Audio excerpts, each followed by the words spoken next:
ГСП онлайн. Городские новости сейчас. В общественном приемной прошла горячая линия по вопросам изменения пенсионного законодательства, которое вступает в силу с января 2019 года. Как отметили сотрудники пенсионного фонда, в их ведомство за разъяснениями населения обращаются редко. Видимо, всем и так понятны эти изменения. Но, как показала практика, ясно не всем и не все.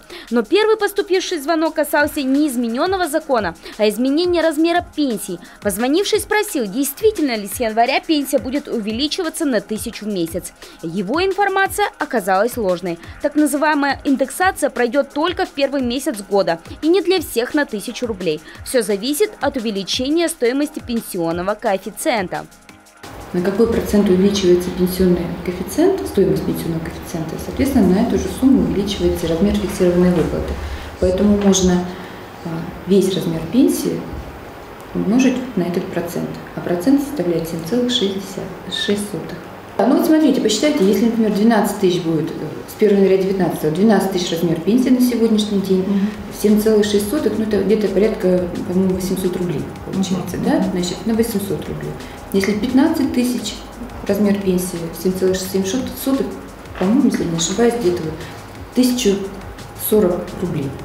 Дальнейшие вопросы, их было порядка 10, как по телефону, так и заданные в соцсетях, коснулись возраста выхода на пенсию. Почти все они были от женщин. Если с возрастом мужчин-пенсионеров все понятно, то для дам масса нюансов. Например, количество рожденных детей. Как раз в отношении матерей был один из вопросов. Ухтинка спросила, неужели ее соседка с 3 детьми, не работавшая никогда, отправится на пенсию раньше или так же, как она, проработавшая 30 лет на севере и воспитав одного ребенка. Оказалось, не все так просто. Матери троих все же нужен страховой стаж. Ну, наберет, если она 15 лет страхового стажа, она пойдет 57 лет.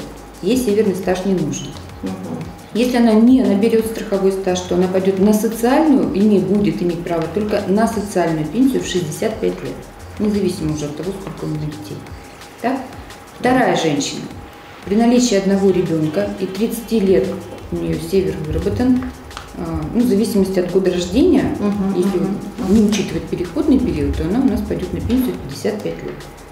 Но это не считая переходного периода, который вступит в силу уже с января нового года. В 2019 он составит полгода. По последним подсчетам, в среднем из 190 человек, обратившихся за назначением страховой пенсии, 72 человека уже подпадают под изменение законодательства.